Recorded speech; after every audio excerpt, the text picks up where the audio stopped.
ಒಂದು ಸಚಿವ ಸ್ಥಾನಕ್ಕೆ ಮಾಜಿ ಸಚಿವೆ ಲಕ್ಷ್ಮೀ ಹೆಬ್ಬಾಳ್ಕರ್, ಎಂಎಲ್ಸಿ ಉಮಾಶ್ರೀ, ಎಂಎಲ್ಸಿ ಬಲ್ಕಿಸ್ ಬಾನು, ನಯನಾ ಮೋತಮ್ಮ, ಆರತಿ ಕೃಷ್ಣ ಇವರೆಲ್ಲರ ಕಡೆಯಿಂದಲೂ ಕೂಡ ಲಾಬಿ ನಡೀತಾ ಇದೆ. ಎಂಎಲ್ಸಿ ಉಮಾಶ್ರೀ ಪರ ಮಾಜಿ ಸಿಎಂ ಸಿದ್ದರಾಮಯ್ಯ, ಮಾಜಿ ಸಚಿವೆ ಲಕ್ಷ್ಮೀ ಹೆಬ್ಬಾಳ್ಕರ್ ಪರ ಸಿಎಂ ಡಿಕೆ ಶಿವಕುಮಾರ್ ಒಲವನ್ನ ತೋರಿದ್ದಾರೆ. ಜಿಲ್ಲಾ ಪ್ರಾತಿನಿಧ್ಯ ನೀಡಬೇಕು ಅಂತ ಹೈಕಮಾಂಡ್ ಚಿಂತನೆಯನ್ನ ನಡೆಸ್ತಾ ಇದೆ. ಉಳಿದಿರೋದು ಒಂದೇ ಒಂದು ಸ್ಥಾನ, ಅದನ್ನ ಯಾರಿಗೆ ನೀಡ್ತಾರೆ ಅನ್ನುವಂತ ಪ್ರಶ್ನೆ ಈಗ ಸದ್ಯಕ್ಕಿರೋದು. ಆ ಒಂದು ಸ್ಥಾನಕ್ಕೆ ಡಜನ್ ಗಟ್ಟಲೆ ಆಕಾಂಕ್ಷಿಗಳಿದ್ದಾರೆ. ಅದು ಮಹಿಳಾ ಕೋಟವೋ ಅಥವಾ ಅಸಮಾಧಾನಿತರ ಕೋಟವೋ ಅಥವಾ ಈಗ ಅಸಮಾಧಾನಗೊಂಡು ರಾಜೀನಾಮೆಗೆ ಹೆಜ್ಜೆ ಇಟ್ಟಿರುವಂತವರನ್ನ ಸಮಾಧಾನ ಪಡಿಸುವಂತಹ ನಿಟ್ಟಿನಲ್ಲಿ ಉಳಿಸಿಕೊಂಡಿರುವ ಬಾಕಿ ಕೋಟವೋ ಅನ್ನುವಂತ ಒಂದಷ್ಟು ಪ್ರಶ್ನೆಗಳಿದೆ. ಒಂದು ಸ್ಥಾನಕ್ಕೆ ಸಾಕಷ್ಟು ಆಕಾಂಕ್ಷಿಗಳು ಲಾಬಿಯನ್ನ ನಡೆಸ್ತಾ ಇದ್ದಾರೆ. ಸಿಎಂ ಒಲವು ಒಂದಷ್ಟು ಕಡೆ ಇದ್ರೆ, ಹಾಗೆ ಮಾಜಿ ಸಿಎಂ ಸಿದ್ದರಾಮಯ್ಯನವರ ಒಲವು ಕೂಡ ಬೇರೆ ಕಡೆ ಇದೆ. ಹಾಗಾಗಿ ಯಾರಿಗೆ ಕೊಡ್ತಾರೆ ಅನ್ನುವಂತ ಪ್ರಶ್ನೆ ಈಗ ಸದ್ಯಕ್ಕಿದೆ.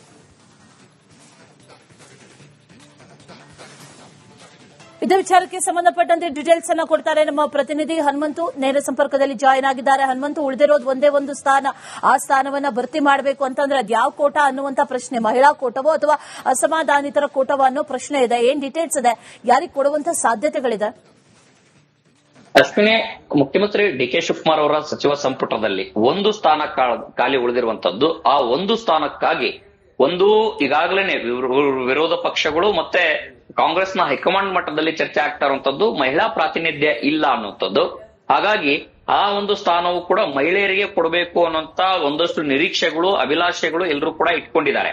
ಇದರ ಜೊತೆಗೆ ಜಿಲ್ಲಾ ಪ್ರಾತಿನಿಧ್ಯ ಸರಿಸುಮಾರು 9 ಜಿಲ್ಲೆಗಳಿಗೆ ಜಿಲ್ಲಾ ಪ್ರಾತಿನಿಧ್ಯ ಸಿಕ್ಕಿಲ್ಲ ಅನ್ನುವಂತ ಕಾರಣಕ್ಕಾಗಿ, ಸಚಿವ ಸ್ಥಾನ ಸಿಕ್ಕಿಲ್ಲ ಅನ್ನೋ ಕಾರಣಕ್ಕಾಗಿ ಸಾಕಷ್ಟು ಪ್ರಯತ್ನಗಳು, ಹೋರಾಟಗಳು, ಪ್ರತಿಭಟನೆಗಳು ಎಲ್ಲರೂ ಕೂಡ ಯಾರೆಲ್ಲ ಸಚಿವ ಸ್ಥಾನದ ವಂಚಿತರಿದ್ದಾರೆ ಅವರೆಲ್ಲರೂ ಕೂಡ ಪ್ರತಿಭಟನೆಗಳನ್ನ ಮಾಡ್ಲಿಕ್ಕೆ ಮುಂದಾಗಿದ್ದಾರೆ. ತಮ್ಮ ಅಸಮಾಧಾನದ ನುಡಿಗಳನ್ನು ಕೂಡ ಆಡ್ತಾ ಇದ್ದಾರೆ. ಇದರ ನಡುವೆ ಹಿರಿಯ ಸಚಿವ ಕೆಜೆ ಜಾರ್ಜ್ ಅವರು ಚಿಕ್ಕಮಗಳೂರು ಜಿಲ್ಲೆಯ ಒಂದಷ್ಟು ಎಲ್ಲಾ ಶಾಸಕರು, ಕಾಂಗ್ರೆಸ್ನ ಶಾಸಕರೇನಿದ್ದಾರೆ ಅವರೆಲ್ಲರ ಒಂದಷ್ಟು ಅಭಿಪ್ರಾಯಗಳನ್ನ ನಿನ್ನ ವಿಧಾನಸೌಧದ 3ನೇ ಮಹಡಿಯಲ್ಲಿರುವಂತಹ ಅವರ ಕಚೇರಿಯಲ್ಲಿ ಸಂಗ್ರಹ ಮಾಡಿದ್ದಾರೆ. ಒಂದು, ಗಾಯತ್ರಿ ಶಾಂತೇಗೌಡ ಅವರ ಹೆಸರು ಚಿಕ್ಕಮಗಳೂರವರೇ ಆಗಿರುವಂತಹ ಹಿನ್ನೆಲೆಯಲ್ಲಿ ಅವರನ್ನ ಅವರ ಹೆಸರಿಗೆ ಸಿದ್ದರಾಮಯ್ಯನವರ ಆಕ್ಷೇಪ ಎತ್ತಿರುವಂತಹ ಕಾರಣಕ್ಕಾಗಿ, ಅಂದ್ರೆ ಕುರುಬ ಸಮುದಾಯ ಮತ್ತು ಎಂಎಲ್ಸಿ ಕೋಟಾದಡಿಯಲ್ಲಿ ಈಗಾಗಲೇ ಯತೀಂದ್ರ ಸಿದ್ದರಾಮಯ್ಯನವರು ಸಚಿವರಾಗಿದ್ದಾರೆ. ಮತ್ತೊಂದು ಕಡೆಗೆ ಕುರುಬ ಸಮುದಾಯ ಮತ್ತೆ ಎಂಎಲ್ಸಿ ಆಧಾರಿತವಾಗಿ ಗಾಯತ್ರಿ ಶಾಂತೇಗೌಡರಿಗೆ ಅದನ್ನ ಕೊಟ್ರೆ ಅಂದ್ರೆ ಅದು ಸಹಜವಾಗಿ ಅದು ಹಿನ್ನಡೆ ಆಗುತ್ತೆ ಅನ್ನುವಂಥದ್ದು. ಮತ್ತೆ ಉತ್ತರ ಕರ್ನಾಟಕದ ಭಾಗದ ಕುರುಬ ಸಮುದಾಯಕ್ಕೆ ಆದ್ಯತೆ ಕೊಡಬೇಕು ಅನ್ನುವಂತ ಅಭಿಪ್ರಾಯವನ್ನ ಸಿದ್ದರಾಮಯ್ಯನವರು ಹೇಳಿದ್ರು. ಆದ್ರೆ ಆ ಲೆಕ್ಕಾಚಾರ ಉಲ್ಟಾ ಆಗಿರುವಂತ ಕಾರಣಕ್ಕಾಗಿನೇ ಇವರು ಗಾಯತ್ರಿ ಶಾಂತೇಗೌಡರ ಹೆಸರಿಗೆ ಆಕ್ಷೇಪ ವ್ಯಕ್ತಿದ್ರು. ಇದೀಗ ಚಿಕ್ಕಮಗಳೂರು ಜಿಲ್ಲೆಗೆ ಸಚಿವ ಸ್ಥಾನ ಇಲ್ಲ ಅನ್ನುವಂಥದ್ದು, ಮತ್ತೊಂದು ಕಡೆಗೆ ಮಹಿಳೆಯರಿಗೆ ಪ್ರಾತಿನಿಧ್ಯ ಕೊಡಬೇಕು, ಮಹಿಳಾ ಕೋಟಾದಲ್ಲಿ ಭರ್ತಿ ಮಾಡಬೇಕು ಅನ್ನುವಂಥದ್ದು, ಈ ಎಲ್ಲಾ ಲೆಕ್ಕಾಚಾರದಲ್ಲಿ ನಯನಾ ಮೋಟಮ್ಮ ಅವರ ಹೆಸರು ಸ್ವಲ್ಪ ಮುನ್ನೆಲೆಗೆ ಬಂದಿರುವಂತಹ ಹಿನ್ನೆಲೆಯಲ್ಲಿ ಜಿಲ್ಲಾ ಶಾಸಕರ ಅಭಿಪ್ರಾಯವೂ ಕೂಡ ಸಂಗ್ರಹ ಆಗಿದೆ ಅನ್ನುವಂತ ಮಾಹಿತಿಗಳಿಗೆ ಲಭ್ಯ ಆಗ್ತಾ ಇರುವಂತದ್ದು. ಇದಕ್ಕೆ ಪೂರಕವಾಗಿ ನಿನ್ನೆ ಸಭೆಯಲ್ಲಿ ನಡೆದಂತಹ ಶಾಸಕರು ಕೆಜೆ ಜಾರ್ಜ್ ಅವರ ಮುಂದೆನೂ ಕೂಡ ತಮ್ಮ ತಮ್ಮ ಅಭಿಪ್ರಾಯಗಳನ್ನ ಇಟ್ಟಿದ್ದಾರೆ ಅನ್ನುವಂಥದ್ದು. ಆದ್ರೆ ಅಂತಿಮವಾಗಿ ಇವರೆಲ್ಲರ ಅಭಿಪ್ರಾಯವನ್ನ ಕೆಜೆ ಜಾರ್ಜ್ ಅವರು ಹೈಕಮಾಂಡ್ ಗಮನಕ್ಕೆ ತರುವಂತದ್ದಾಗಿರ್ಬೋದು, ಮುಖ್ಯಮಂತ್ರಿಗಳ ಗಮನಕ್ಕೆ ತರುವಂತದ್ದಾಗಿ ಮಾಡಬಹುದು.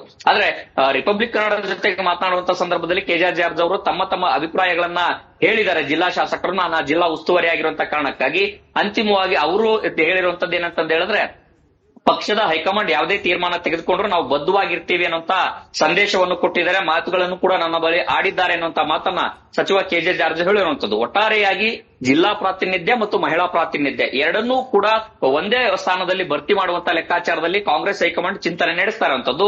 ಈ ಒಂದು ಹಿನ್ನೆಲೆಯಲ್ಲಿ ಈ ಒಂದು ಸಭೆ ಅಂದ್ರೆ ಚಿಕ್ಕಮಗಳೂರು ಜಿಲ್ಲೆಯ ಶಾಸಕರ ಸಭೆಯನ್ನ ಕೆಜೆ ಜಾರ್ಜ್ ಅವರು ಏನ್ ಮಾಡಿದ್ರು, ಮೋಟಮ್ಮ ಹಿರಿಯ ನಾಯಕಿ ಮೋಟಮ್ಮ ಅವರು ಕೂಡ ಬಂದಿದ್ರು, ಗಾಯತ್ರಿ ಶಾಂತೇಗೌಡ ಅವರು ಕೂಡ ಕೆಜೆ ಜಾರ್ಜ್ ಅವ್ರನ್ನ ಭೇಟಿ ಮಾಡಿದ್ರು. ಭೇಟಿ ಮಾಡಿ ನಿನ್ನ ರಿಪಬ್ಲಿಕ್ ಕನ್ನಡದ ಮಾತನಾಡುವಂತ ಪ್ರಯತ್ನ ಮಾಡಿದಾಗ್ಲೂ ಕೂಡ ಅವರು ನಮ್ಮ ಜಿಲ್ಲಾ ಉಸ್ತುವಾರಿ ಆಗಿದ್ದಾರೆ, ಹಾಗಾಗಿ ನಮ್ಮ ಅಭಿಪ್ರಾಯವನ್ನು ನಾವು ಹೇಳಿದೀವಿ, ಜಿಲ್ಲಾ ಕೆಲಸಕ್ಕೆ ಬಂದಿದ್ದೀವಿ ಅನ್ನೋ ಅಭಿಪ್ರಾಯಗಳನ್ನ ಮಂಡಿಸಿದ್ದಾರೆ. ಆದರೆ ಅವರಿಗೆ ಸಚಿವ ಸ್ಥಾನ ಕೈ ತಪ್ಪಿರುವಂತಹ ಹಿನ್ನೆಲೆಯಲ್ಲಿ ಅವರು ಕೂಡ ಜಿಲ್ಲಾ ರಾಜಕಾರಣದಲ್ಲಿ ಒಂದಷ್ಟು ಬೇಸರ ಇಟ್ಕೊಂಡಿರುವಂತಹ ಹಿನ್ನೆಲೆಯಲ್ಲಿ ಹಿರಿಯ ನಾಯಕಿ ಮೋಟಮ್ಮ ಅವರು ಮತ್ತೆ ಗಾಯತ್ರಿ ಶಾಂತೇಗೌಡ ಅವರು ಅವರ ಅಭಿಪ್ರಾಯವನ್ನು ಕ್ರೋಢೀಕರಿಸಿಕೊಂಡಿಯೇ ಮುಂದಿನ ಯಾವುದೇ ತೀರ್ಮಾನ ತೆಗೆದುಕೊಳ್ಳುವಂತ ಎಲ್ಲಾ ಸಾಧ್ಯತೆಗಳು ಇದಾವೆ. ಅಶ್ವಿನಿ. ರೈಟ್.